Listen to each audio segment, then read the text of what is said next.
ಹರೇ ಶ್ರೀನಿವಾಸ. ನಾನು ನಿಮ್ಮ ಹಾಲ ಕುಲಕರ್ಣಿ. ವೈಕುಂಠ ಏಕಾದಶಿ ನಿಮಿತ್ತ ವೈಕುಂಠವಾಸನ ದರ್ಶನ ಮಾಡಿ ಭಗವದ್ಗೀತೆಯ ಪಾರಾಯಣ ಧ್ಯಾನಗಮ್ಯ ಸಂಘದ ವತಿಯಿಂದ.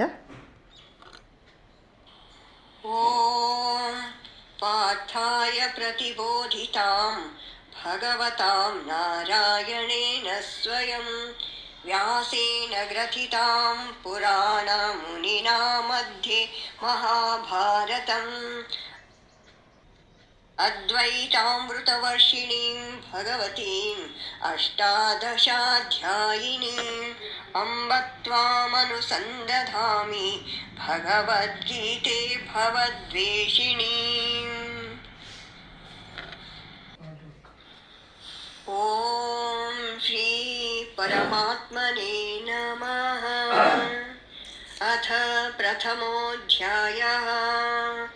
ಅರ್ಜುನ ವಿಷಾದಯೋಗಃ. ಧೃತರಾಷ್ಟ್ರ ಉವಾಚ ಧರ್ಮಕ್ಷೇತ್ರೇ ಕುರುಕ್ಷೇತ್ರೇ ಸಮವೇತಾಯುಯುತ್ಸವಃ ಮಾಮಕಾಃ ಪಾಂಡವಾಶ್ಚೈವ ಕಿಮಕುರ್ವತು ಸಂಜಯಃ.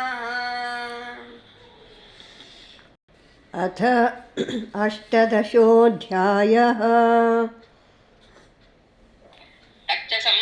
ಸಂಸ್ಕೃತ್ಯ ರೂಪಮತ್ಯದ್ಭುತಂ ಫಲೇಃ ವಿಸ್ಮಯೋ ಮೇ ಮಹಾನ್ ರಾಜನ್ ರಶ್ಯಾಮಿ ಚ ಪುನಃ ಪುನಃ ಯತ್ರ ಯೋಗೇಶ್ವರ ಕೃಷ್ಣಃ ಯತ್ರ ಪಾರ್ಥೋ ಧನುರ್ಧರಃ ತತ್ರ ಶ್ರೀರ್ವಿಜಯೋ ಭೂತಿಃ ಧ್ರುವಾನೀತಿರ್ಮತಿರ್ಮಮ ಯತ್ರ ಯೋಗೇಶ್ವರ ಕೃಷ್ಣಃ ಯತ್ರ ಪಾರ್ಥೋ ಧನುರ್ಧರಃ ತತ್ರ ಶ್ರೀರ್ವಿಜಯೋ ಭೂತಿಃ ಧ್ರುವಾನೀತಿರ್ಮತಿರ್ಮಮ. ಓಂ ತತ್ಸದಿತಿ ಶ್ರೀಮದ್ಭಗವದ್ಗೀತಾಸು ಉಪನಿಷತ್ಸು ಬ್ರಹ್ಮವಿದ್ಯಾಯೋಗಶಾಸ್ತ್ರೇ ಶ್ರೀಕೃಷ್ಣಾರ್ಜುನಸಂವಾದೆ ಮೋಕ್ಷಸನ್ಯಾಸಯೋಗೋ ನಾಮ ಅಷ್ಟಾದಶೋಧ್ಯಾಯಃ. ಸರ್ವಧರ್ಮಾನ್ ಪರಿತ್ಯಜ್ಯ ಮಾಮೇಕಂ ಶರಣಂ ವ್ರಜ ಅಹಂ ತ್ವಾಂ ಸರ್ವಪಾಪೇಭ್ಯಃ ಮೋಕ್ಷಂ ಸರ್ವಪಾಪೇಭ್ಯಃ ಮೋಕ್ಷಂ ಸರ್ವಪಾಪೇಭ್ಯಃ ಮೋಕ್ಷಂ ಸರ್ವಪಾಪೇಭ್ಯಃ ಮೋಕ್ಷಯಿಷ್ಯಾಮಿ.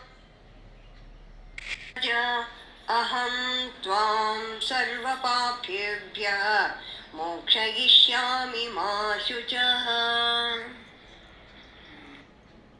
ಭಾರತೀ ರಮಣ ಮುಖ್ಯ ಪ್ರಾಣಾಂತರ್ಗತ ಶ್ರೀಕೃಷ್ಣಾರ್ಪಣಮಸ್ತು. ನಮಸ್ಕಾರ.